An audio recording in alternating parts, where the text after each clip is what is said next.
Welcome to Cricbuzz Chatter, end of day one of this test match in Ranchi. 4 heroes today. Early on, Cricbuzz for South Africa, then Rohit Sharma for India, then Ajinkya Rahane for India.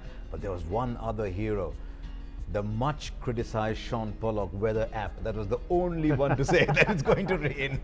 Nobody realized it was going to rain. Eventually, it came good. And yeah, it was pretty it ended like it did, but I suppose it came at a good time for South Africa in many ways.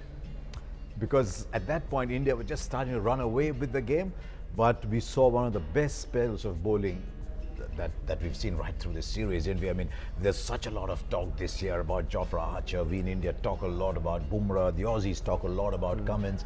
But I think quietly, Cricbuzz said today, you know what, there's a guy who's taken 180 wickets, look at me. Yeah, don't forget about me. I mean, he's a class act.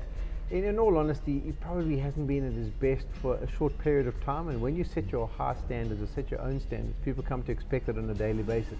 And what we saw today was more of what we've seen a lot of from Cricbuzz, and that initial 7-over spell that he put down there was superb. You know, it really gave South Africa opportunity. He picked up the 2 wickets. It meant that they were in the match, even though after losing the toss. And you know, with the Indian batting lineup going in that one batter short, couple more wickets you add to that and you can run through. But yeah, just that spell was fantastic, and it was obviously a bit of a struggle going forward. The ball gets soft, it becomes a lot harder. But yeah, we've just got to appreciate those 7 overs for what they were. Yeah, one of the problems India used to have when we used to travel was sometimes a new ball bowled well and you didn't have the backup. And all of a sudden here, once it was the ball got softer, or maybe they just bowled long spells. What happened after lunch? Suddenly, same 2 teams, same players, different match. Yeah, it's a hard one, isn't it? I mean, you go into the dressing room and you congratulate everyone because of the way they've performed. There was 70 odd for 3 at lunch, and you pat people on the back. But how do you get them to refocus and make sure that they're right on the money when that first ball's bowled after the lunch break? And that's the challenge for captains, coaches, support staff. Congratulate, allow them enjoy the moment, but then how to refocus and get them back. And I think they must have beat those first 5 to 10 overs after lunch weren't their best. It took a little bit of the pressure off, and that was when Rohit and Ajinkya really started to dominate. Didn't he bat well? Good proper test match innings from Rohit Sharma. I think first 30 balls he only made 8. He was watching the ball, he was letting it go. But the thing with Rohit is once he's set, he makes up for it so fast. I think next 100 balls he made 85, 90 or something. Yeah, I mean, he's a class player, and I think the key for India throughout this series is that one of the top 3 has got 100 every time they've gone to the crease, and obviously the captain got 250 in the other game. So there's always a platform laid. It always puts the bowlers under pressure, and although there's been some early wickets for South Africa, you never get the feeling that you're going to run through the Indian batting lineup. And I mean, to have got 3 hundreds already in the series is a fantastic effort from Rohit. So a lot of credit must go there. He slid the crease, and I'm sure he'll be keen to entertain tomorrow. And try and get a big one. He's had to wait a long time to get a stable position in Test cricket. So he's got it. He's not letting it go. And also at the game in Pune. So he got his 200s in the first game, and then he had to watch while Kohli got other 250. people just accumulated. So that hunger just grows while you sit there. Now, since you mentioned Pune, there was this player called Ajinkya Rahane who turned up in Pune, and he blocked and he blocked and he blocked. And then suddenly he came here, he took off his mask, and another guy came out to bat today.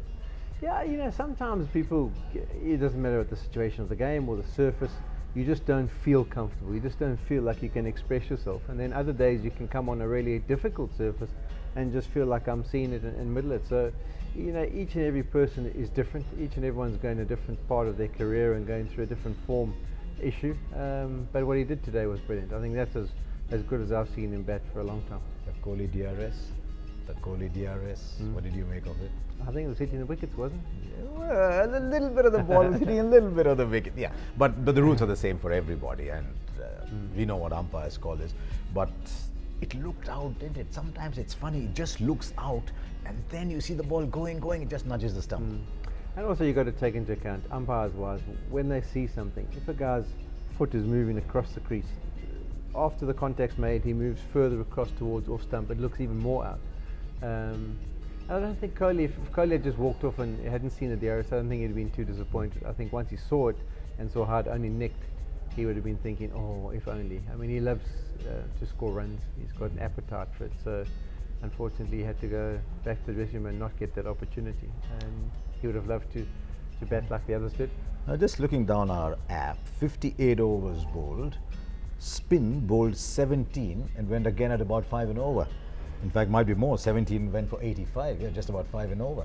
So again, spin is not working, the ball's not gripping yet. Yeah, I mean, even Keshav, he did a job, but he wasn't as effective as South Africa needed him to be. What can you really expect from, the debutante? Linda, I mean, I don't know. It wasn't really ripping. No. It's his first go. Dane Pete was put under massive pressure in the first game. I think this is Shaun Pollock trying really hard to be hard on the bowlers, but his innate niceness is only letting him go that far. Yeah, but you can't expect too much from them, and I think that maybe as the game goes on, they'll come more into their own. But it has been a case in point where when you come to a place like this, like when you go to South Africa, the fast bowlers have to do the job. The spinners have to do the job. So KG and Nortje did a brilliant job of getting the first 3 wickets. At some stage, when it goes flat and it's the spinners you're relying on, they have to get you 2 middle order wickets in order for you to bowl people out.